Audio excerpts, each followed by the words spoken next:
первую очередь место, где я могу по-настоящему отдохнуть, побыть с собой, побыть со своей семьей, пригласить в гости друзей, родных. Для меня дом всегда ассоциируется со смехом, с запахом выпечки.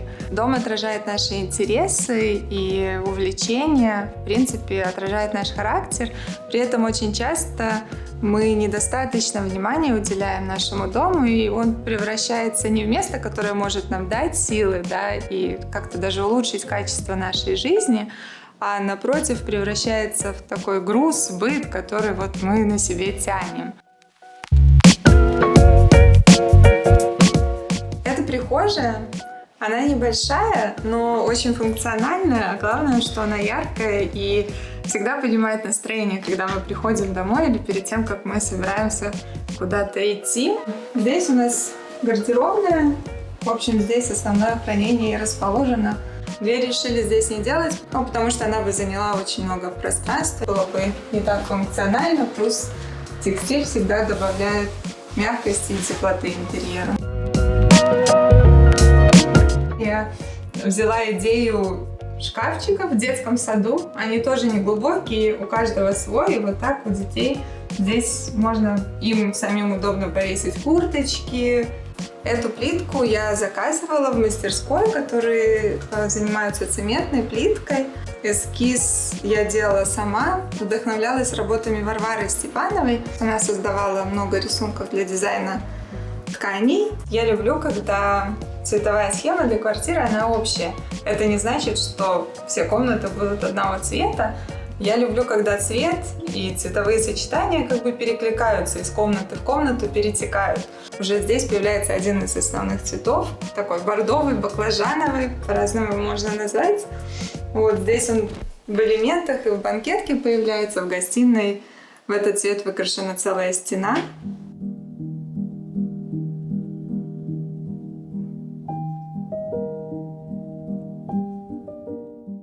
Мы любим, когда кухня, гостиная, столовая объединены, потому что это позволяет более качественно проводить время вместе, когда кто-то один может готовить, кто-то смотреть телевизор, кто-то, не знаю, играть в настольные игры. И это такое совместное времяпрепровождение, когда все находятся в общем пространстве, но при этом каждый как будто бы занят немного своим делом, но никто не изолирован. Это кухня. Она находится в общей зоне с гостиной, поэтому хотела сделать ее максимально незаметной. И для этого мы выкрасили фасады в цвет стены. При этом в них хранится очень много полезностей, кухонной утвари, продуктов. Холодильник тоже спрятан у нас здесь. Мы называем нашу кухню «Капитанский мостик», потому что можно стоять на возвышенности и наблюдать за всем, что происходит в гостиной, в столовой. Также отсюда открывается прекрасный вид из окна. Помимо того, что мы постарались сделать фасады незаметными, также мы спрятали плиту. Очень многие ее сразу не находят и удивляются, где у вас плита? Это керамическая столешница, под которую встроена индукционная плита. Конфорки обозначены тонкой черной линией. Точно так же обстоят дела и с нашей вытяжкой. Нельзя сказать, что ее незаметно, она как раз-таки очень заметная и эффектная, но очень многие люди думают, что это люстра, светильник. Ну, как светильник мы ее тоже используем и достаточно часто, но на самом деле это вытяжка. Такое расположение острова, оно также удобно для того, чтобы подавать еду на стол. Стол у нас большой. Мне он очень сразу понравился за счет своей такой грубой фактуры, имитирующей бетон.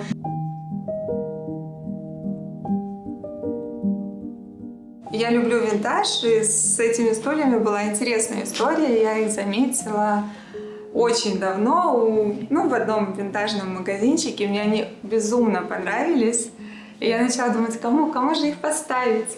И, в общем, так и не нашла, кому их поставить до тех пор, пока мы не начали делать нашу квартиру. Я когда выбирала ткань, тут прямо есть бордовые ниточки, то есть кажется, что стулья такие серо-сине-голубые, а там есть бордовая нить, которая поддерживает всю цветовую схему интерьера. В зоне столовой у нас висит работа Татьяны Кондратенко. Искусство мы выбираем обычно вот по велению сердца, да, вот нравится или не нравится, как-то оно должно откликнуться, но иначе не стоит его покупать, на мой взгляд. Эта стена изначально у нас задумывалась как акцентная. Мы здесь использовали систему галерейной развески, поэтому, в принципе, мы можем менять экспозицию столько, сколько нам захочется. Это английский винтажный комод, сделан из тика, и он добавляет характера интерьеру и какой-то такой непосредственности. Но вообще за этой стеной прячется гардеробная и санузел. Здесь у нас непосредственно гостиная с диваном, креслом, проектором. Здесь мы собираемся с семьей, чтобы просто поболтать, отдохнуть, попрыгать на диване, на кресле, с кресла на диван, с дивана на кресло. Это прямо святое дело.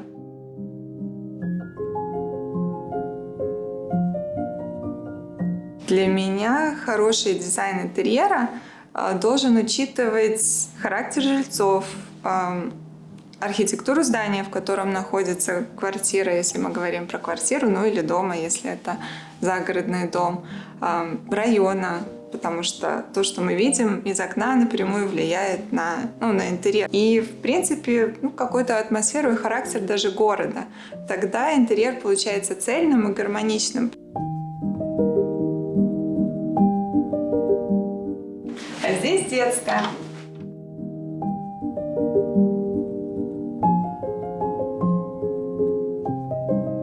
Дети у нас активные, любят бегать, прыгать, лазать. В общем, наверное, как и большинство детей. Поэтому сделали систему лазалок-прыгалок, шведскую стенку. По левой стене очень близко расположена дверь. Там, в общем, почти никакой мебель поставить не получается.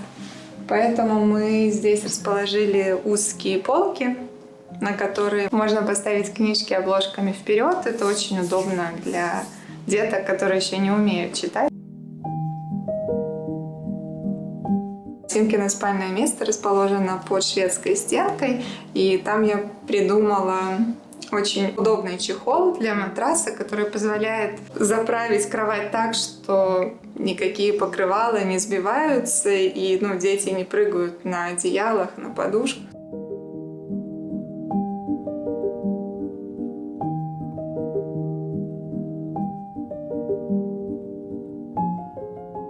Я очень давно хотела попробовать сделать потолок цветным. И помимо гостиной, во всех остальных помещениях у нас цветные потолки разного цвета. В детском изумрудного цвета, в кабинете графитовый, а в спальне кораллового цвета потолок. Я очень довольна тем, как это получилось. Очень многие боятся цветных потолков, потому что все привыкли, что потолок должен быть белым. А на самом деле такое решение очень может подойти тем, кто боится привносить цвет в интерьер, потому что чаще всего в нашем поле зрения находятся стены, а потолок мы видим периферийным зрением или когда непосредственно мы на него смотрим.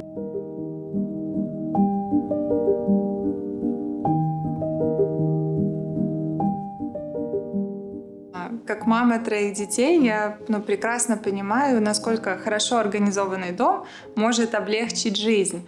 Но помимо этого очень важно, насколько эстетичен ваш дом, потому что то, что нас окружает, однозначно формирует их вкусы. Мне кажется, очень важно воспитывать, прививать детям любовь к прекрасному. Говорят, что итальянцы, они с детства впитывают эту красоту из окружающих среды, из архитектуры, скульптуры, которые они видят просто стоящими на площадях, они одеваются по-другому и создают вещи потом, которыми восхищаются во всем мире. И я думаю, что, безусловно, этому можно научиться и потом когда-то, но если ты с детства окружен красотой, то, наверное, потом проще создавать красоту самому.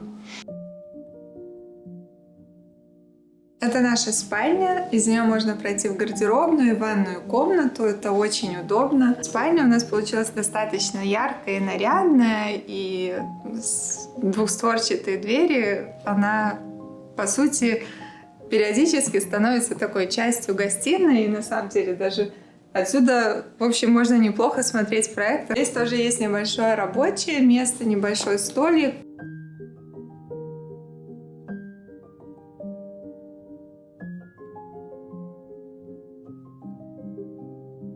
Эта картина нам двоим понравилась.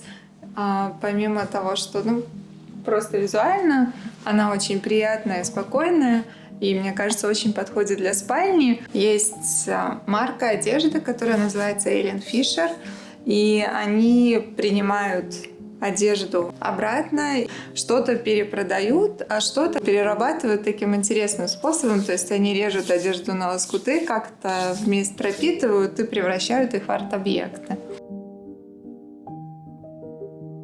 За душу интерьера также отвечает винтаж, особенно если это вещи, которые достались нам от наших родных, да, если это мамина или еще лучше бабушкино кресло, или какие-то фарфоровые милые штучки, которые стояли еще в комодах, в сервантах у нас в детстве. Да? И это вещи, которые создают преемственность в интерьере и которые добавляют интерьеру истории. Бра винтажные, они родом из СССР. Потолок всегда нас радует в этой комнате. И, наверное, это любимый цвет потолка из всех 3 комнат, где есть цветные потолки. Ну и сейчас в нашей спальне появилась детская кроватка.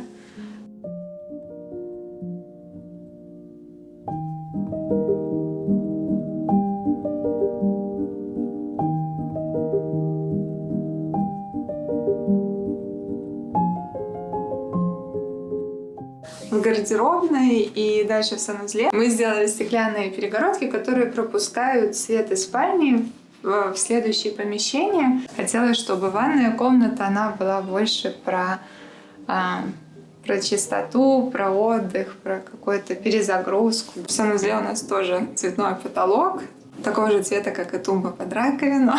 Ну а столешницу мы сделали из красивого мрамора зеленого, и такая же есть ниша. В этой нише мрамор напоминает мне какой-то такой водопад. И зеркало на потолке у нас там тоже есть. У нас там такое немножко сюрреалистичное пространство с точки зрения архитектуры. Это кабинет. Это Артем, мой муж. Привет. Для Артема было очень важно, чтобы у него была возможность работать дома, поэтому мы сделали одну детскую и один кабинет. Я решил поставить туда такие вещи, которые мне напоминают о моем детстве. Там вот есть баскетбольный мяч, я играл в баскетбол. Биография Арнольда Шварценеггера, которую я там очень любил, все его фильмы собирал, там видеоигры, фильмы. Ну, то есть такие типичные, наверное, для подростка 90-х годов артефакты, черепашки-ниндзя, там, рука Терминатора. Ну, то есть вот это все мне очень тепло. Когда я на это все смотрю, и у меня здесь такой уголок для себя. Я, значит, смотрю на это, думаю, как хорошо. Ну, еще вот у нас есть такая интересная пробковая доска, которая... тут всякие визуализации наши и детские рисунки. И вот даже фамильный герб мы тут рисовали, и часть нашего семейного древа, которым мы сейчас тоже так активно занимаемся. Это очень кайфово, когда есть такое пространство, в котором ты как-то вещи расположил дорогие, именно не просто какие-то красивые, а дорогие, там какие-то вот такие фотографии, там и книги. Редкие такие моменты, когда детей нет, никто не вопит, не кричит, значит, есть время, ты берешь так книжечку, о, вот это я всегда хотел. Открываешь и начинаешь читать, думаешь, жизнь удалась.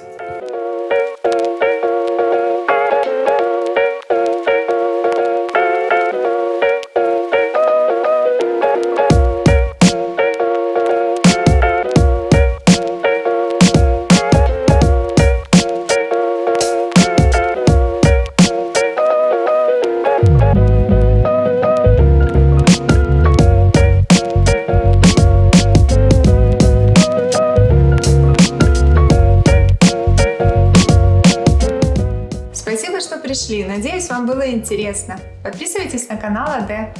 Пока!